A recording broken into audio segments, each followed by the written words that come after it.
Olá, meus alunos do sexto ano. Hoje essa aula vai ser mais tranquila. Eu vou corrigir aquelas atividades da aula passada. Vocês vão corrigir no caderno, na apostila de vocês para ficar correto. Não precisa me enviar, apenas corrigir na apostila de vocês, porque senão na hora que vocês forem estudar, vocês vão estudar errado. Então, são a página 35 e 36 da aula passada. Teve bastante dúvida aí nessa questão da página 36 sobre o álcool. Então eu vou estar comentando sobre ela aí. Então vamos lá, eu vou pegar minha apostila digital. Questão número 2. Imagine a seguinte situação. Uma mistura de água e sal precisa ser separada e tanto a água como o sal devem ser recuperados. Qual o processo mais indicado para realizar o fracionamento dessa mistura, considerando que a água e o sal devem ser recuperados? Explique como funciona esse processo. Pessoal, por que ele enfatizou que os dois têm que ser recuperados? Porque se eu fizesse só o sal, bastava eu ferver a água, né? Fervendo a água num fogão comum ou aquecendo essa água, a água ia evaporar e eu conseguia o sal. Então por isso ele enfatizou que ele quer tanto a água como o sal.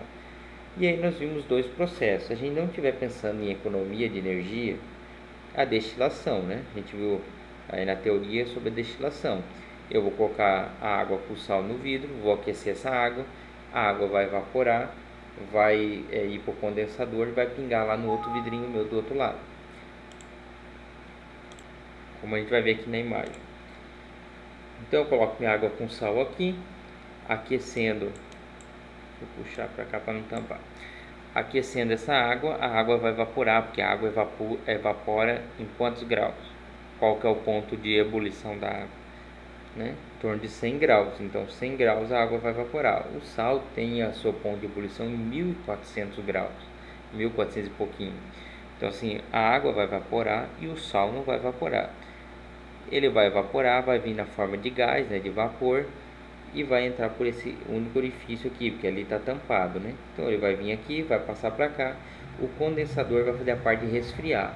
Se eu resfriei a água, voltei para uma temperatura menor de 100 graus, ela vai voltar a ser líquido e vai pingar aqui nesse vidrinho.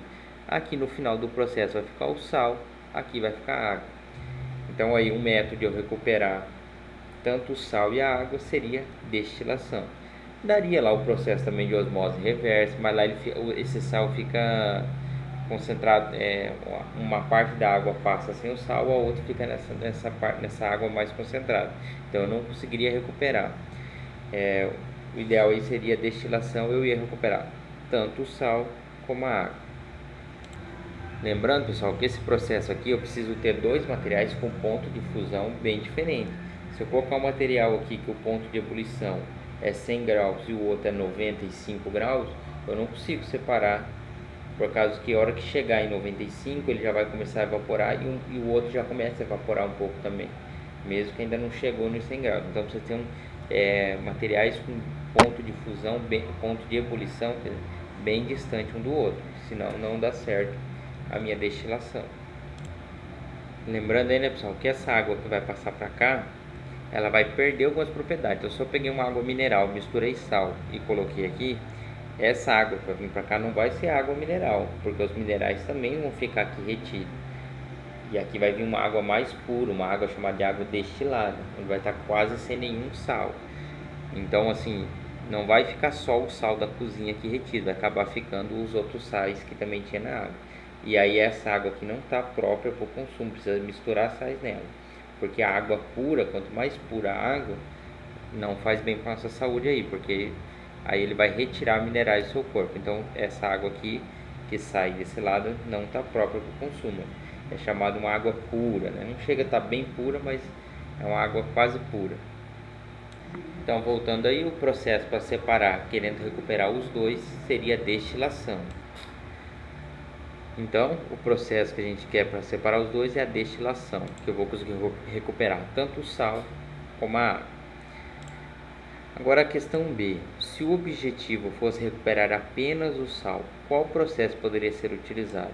Aí eu poderia só aquecer essa água ia evaporar e o sal ia ficar. Eu não precisava ficar preocupando em recuperar essa água que está evaporando, apenas o sal seria mais fácil. Inclusive é assim que a gente fabrica esse sal de cozinha que a gente utiliza em casa. Eles pegam em piscinas, ó, piscinas como essa perto do mar, eles vão colocando água do mar e deixa a água evaporando naturalmente, né? Então, com o calor do sol, o vento, essa água vai evaporando, no final vai ficando o sal. Aí eles retiram o sal, aí tem todo o processo, né, de ele sai em pedras, ele tem que ser refinado, eles acrescentam o iodo, mas é daqui que sai o sal. E a água vai evaporando naturalmente e vai ficando o sal aí. Vou voltar aqui. Então, se o objetivo fosse recuperar apenas o sal, bastava deixar a água evaporando, no final eu ia ter o sal. Que não precisaria nem sequer, se eu tiver com tempo, não preciso nem colocar no fogo ou ter algum calor. Basta eu deixar no tempo, no sol, aí essa água vai evaporando, no final vai ficar só o sal. Então, se eu quisesse recuperar só o sal, seria muito mais fácil, né? Eu não precisaria ter aquele equipamento, o destilador. Questão 3. Se pensarmos que o etanol é produzido a partir de uma planta e que a gasolina é produzida a partir do petróleo, vale repensar esses dois combustíveis no meio ambiente e seus impactos. Qual pode ser mais prejudicial para a natureza e por quê? Só a gente viu aí na outra aula como que é produzido o etanol, né? Através do açúcar das plantas, o fungo, as leveduras fermentam e aí produz o álcool. E a gasolina a gente sabe que vem do petróleo, né? Tá falando aqui no texto, ó, vem do petróleo. O petróleo a gente sabe que é um recurso que é finito, né? Que uma hora vai acabar, porque ele demorou milhões de anos para chegar até o petróleo, para ter o petróleo. E aí a gente sabe que o petróleo ele é bem mais poluente, né? Ele possui bem mais capacidade de poluir o ambiente. Tanto é que se o petróleo é derramado na água, tem que fazer a limpeza, porque não é qualquer ser vivo que consegue degradar aí o petróleo. Então, pensando aí na parte dos impactos, pessoal, é muito melhor utilizar o etanol. A queima do etanol é uma queima mais limpa, libera menos CO2 do que a queima da gasolina que veio do petróleo. Você precisava voltar a esses conceitos lá da geografia, das ciências, onde a gente viu que o petróleo ele é bem mais poluente, né? Na queima do petróleo é bem mais poluente do que a queima, por exemplo, do etanol. Não que o etanol não polua, mas ele é mais limpo, ele é mais fácil de ser produzido, inclusive, né? Então, respondendo aí, pode ser mais, pensando nos impactos ambientais, qual pode ser mais prejudicial para a natureza e por quê? O mais prejudicial vai ser a gasolina, o petróleo, né? Porque já começa lá na sua extração, que é difícil, né? Tem que ser extraído debaixo da terra.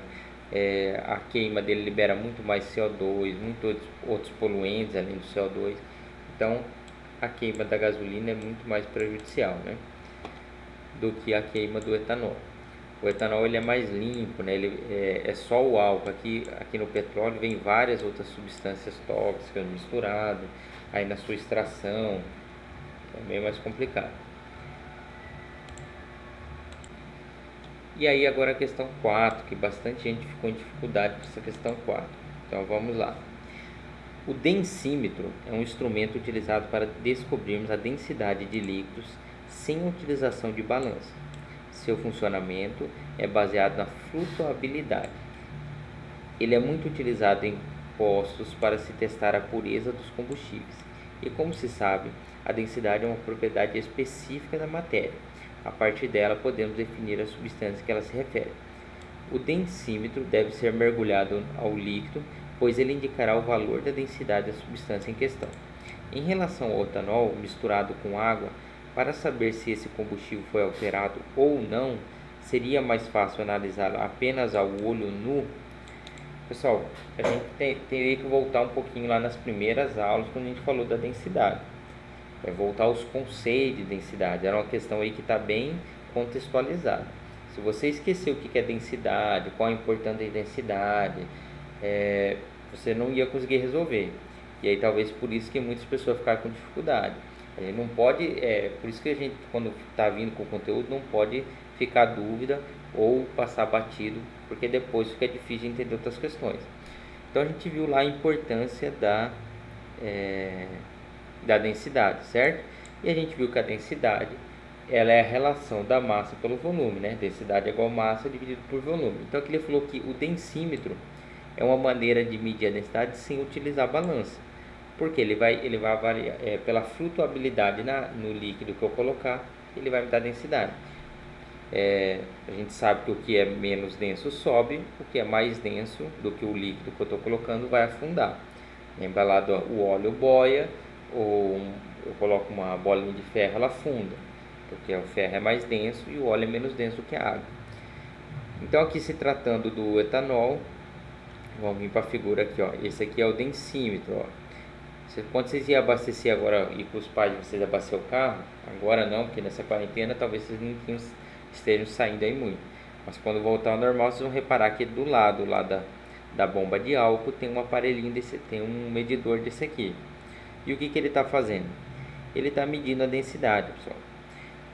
O jeito mais fácil aí de alterar o etanol é misturar a água, porque a água é barata, mistura no etanol e aí a gente não percebe. Tanto, por exemplo, a gente usa esse álcool que a gente usa aí para asepsia das mãos, é álcool 70%.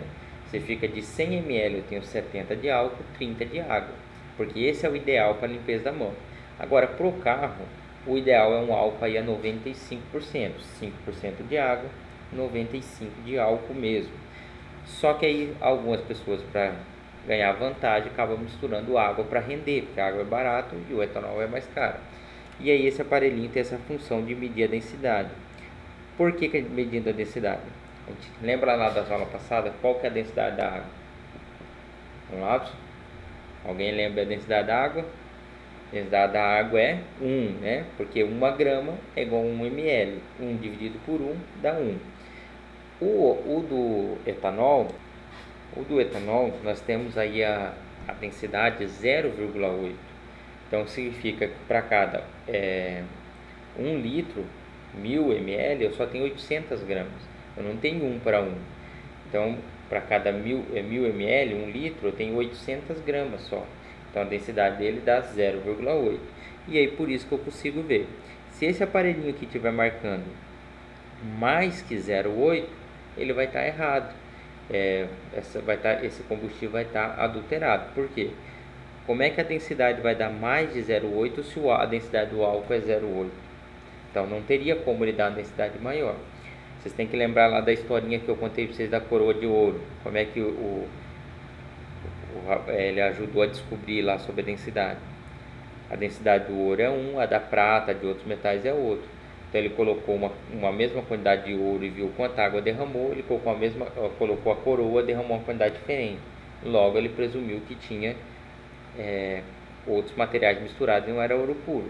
É a mesma coisa, se a densidade der mais de 0,8, significa que eu tive algum material misturado, porque não tem como o álcool dar uma densidade maior que 0,8. Então, por exemplo, se desse aí 0,9, significa que ele misturou um pouco de água e por isso elevou a densidade, certo? Então, vamos recapitular aí. Por que eu não consigo ver a olho nu? Eu não consigo ver, se eu pego um álcool a 70% ou um álcool a 90%, a olho nu eu não vejo diferença nenhuma. Ele vai ser transparente igual, ele vai cheirar igual álcool e eu não vou conseguir ver a diferença. Agora, com a densidade eu consigo descobrir, porque se o meu aparelho aí marcar uma densidade, o densímetro, de 0,9, eu sei que está errado. Eu sei que teve água ou outro produto misturado, porque ele tem que dar no máximo 0,8.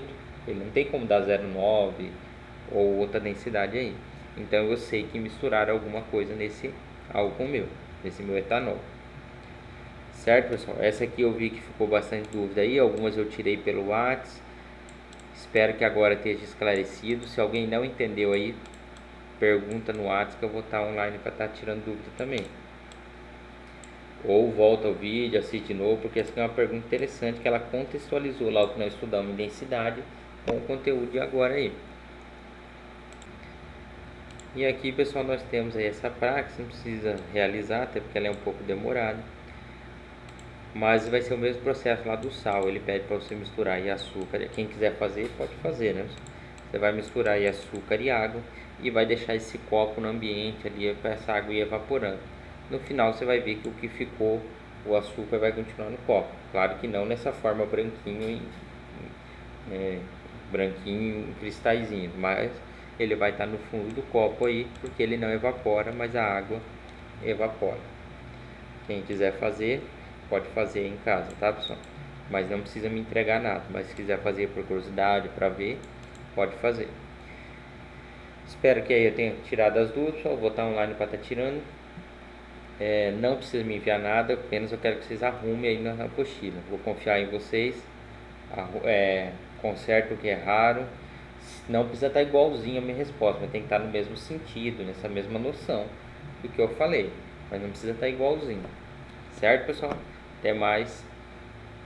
Boa manhã e boa tarde para vocês.